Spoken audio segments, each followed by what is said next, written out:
Please subscribe and don't forget to press the bell icon to get notified whenever we upload a new video.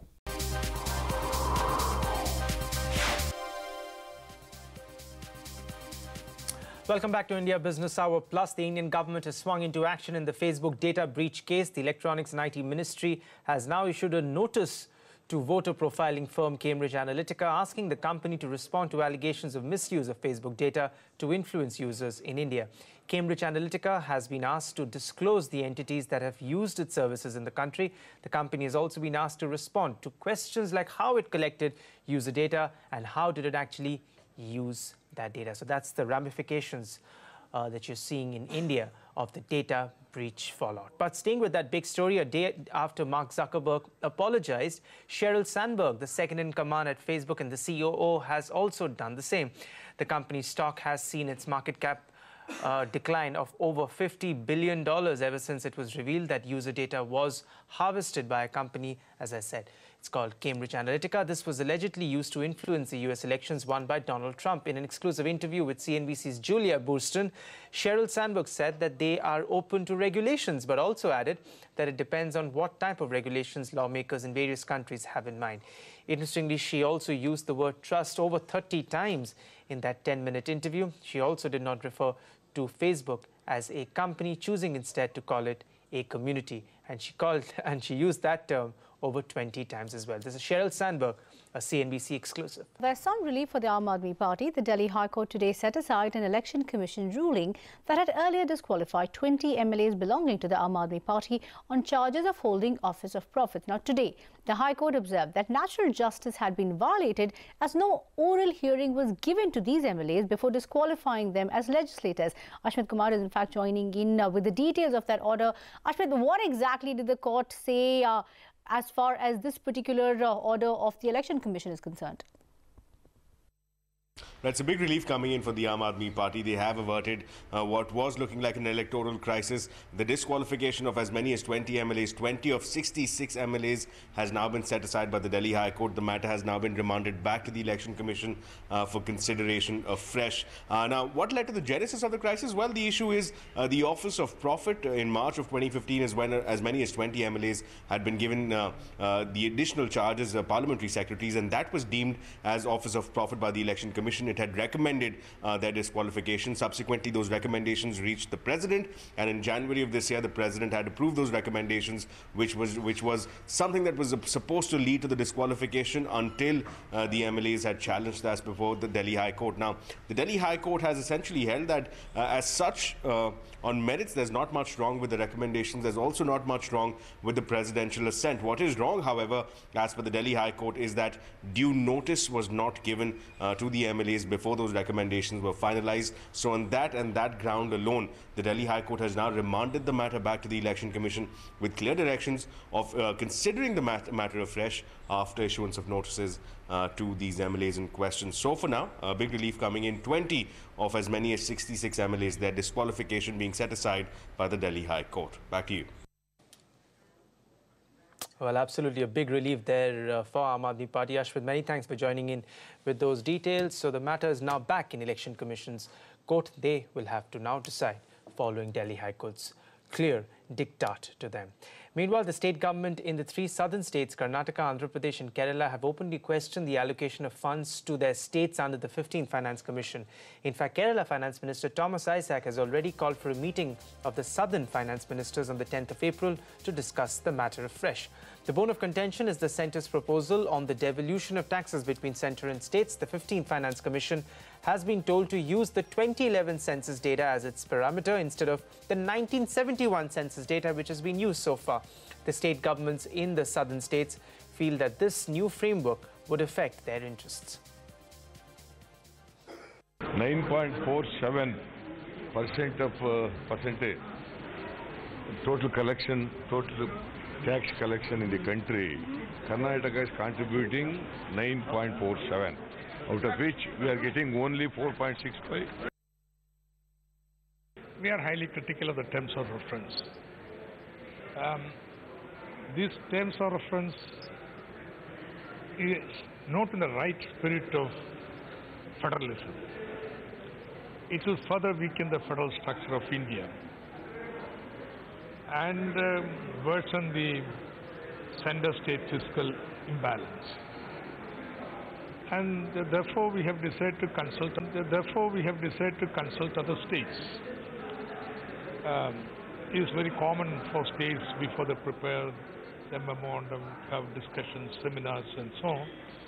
And this time we have decided to call the southern states, the finance ministers, the scholars, and so on. They are penalized for successfully implementing a national policy. Delhi నుంచి మళ్ళా 42% మనకిచ్చి 58% వాళ్ళు ఖర్చు పెట్టుకుంటున్నారు. ఇవన్నీ కూడా దక్షిణ భారతదేశంలో ఎక్కువ పన్నులు వస్తున్నాయి, కానీ డబ్బులంతా ఖర్చు పెట్టేది ఉత్తర భారతదేశంలో ఎక్కువ ఖర్చు పెడుతున్నారు. By and large, the southern states, be it Tamil Nadu, Kerala, Karnataka, Andhra, and now Telangana, they are more developed, more industrialized than the other states. To link the population with the allotment of funds is probably a tangential recommendation done by the Finance Commission. So are these southern states really justified when they allege that they do not get a fair share from the government? We access the budget estimates of tax devolution from the centre to the state for the current year. Andhra Pradesh, Karnataka, Tamil Nadu, Kerala and Telangana, all of them get less than 5% share of the centre's total tax devolution. Now, Uttar Pradesh, the largest and the most populated state in the country, gets almost 18% share of the devolution to states, whereas Bihar gets close to 10%. Now, let's take a look at Maharashtra and Gujarat, the two other states who are two of the highest contributors to India's tax kitty. Now, while Maharashtra gets 5.5% share of tax devolution to the states, Gujarat gets about 3%. Central Bureau of Investigation has registered a fresh case against former MCX MD Jignesh Shah along with 4 former chairmen of Forward Markets Commission FMC and former employees of MCX. The case pertains to the alleged facilitation of nationwide status for MCX. Utkarsh Chaturvedi now joins in to throw in all the details. So Utkarsh, tell us, we believe the CBI is also currently raiding some locations. Give us the whole genesis of the case and what this really means. There are 9 locations across cities which got raided by CBI today in a fresh case which was registered against Jignesh Shah, 4 former chairmen of Forward Markets Commission and employees of MCX. This case is about an event which happened back in 2003 when MCX got the license to become the first ever multinational exchange of commodity in India. Before this, there were regional exchanges trading in a single commodity. Now, what CBI alleges is that there is a possibility where MCX did not meet the required norms to get a national exchange license. And that is what CBI is probing, that were there any rules which were flouted and any kickbacks which were received to grant the same. Now, residence of Jignesh Shah, Joseph Messi and office of 63 Moon Technology was raided today in this regard. 63 Moons, on the other hand, issued a statement saying CBI didn't find anything concrete in the raid at Jignesh Shah's residence and that the agencies are misled by vested interests to divert the truth getting established. Okay, Utkarsh, thanks for putting that into perspective. But let's get to the big court action of the day. Fresh twist to the legal battle between founders of Fortis Healthcare and their erstwhile partners, Daiichi Sankyo. Now, the Singh brothers have moved a plea in the Delhi High Court, arguing that the payment of the arbitral award of 3,500 crore rupees to Daiichi does not need to be made now. In their argument, Singh brothers cited that the case is in progress at the Singapore Court of Appeals, and hence, until this matter is settled in the Singapore Court of Appeals, they cannot be directed to pay Daiichi. And speaking of the Singh brothers and the company they founded, we have learned from sources of a new development in the bid to sell the debt-ridden company. Manipal-backed TPG Group is now looking to buy only the company's assets, not the company itself. The assets will include Fortis's hospital and the diagnostics business. These changes in the deal have been made with the aim of protecting the company against legal risks and liabilities. Manipal-backed TPG Group might list the company as a pan-India hospital chain if and after the deal goes through. TPG Group, Manipal and Fortis Healthcare did not comment on a CNBC TV18 query. So that's the one big developing story. But there's another one. Ron, Tata Steel finally signed the deal and confirmed our news break on Bhushan Steel. Absolutely. Tata Steel has indeed been identified as for a resolution as far as Bhushan Steel is concerned. This happened. There was a meeting that took place yesterday by a committee of creditors. And according to sources, we understand that the steel giant has offered an overall package of more than 40,000 crore rupees. So that's the kind of sum that we're talking about.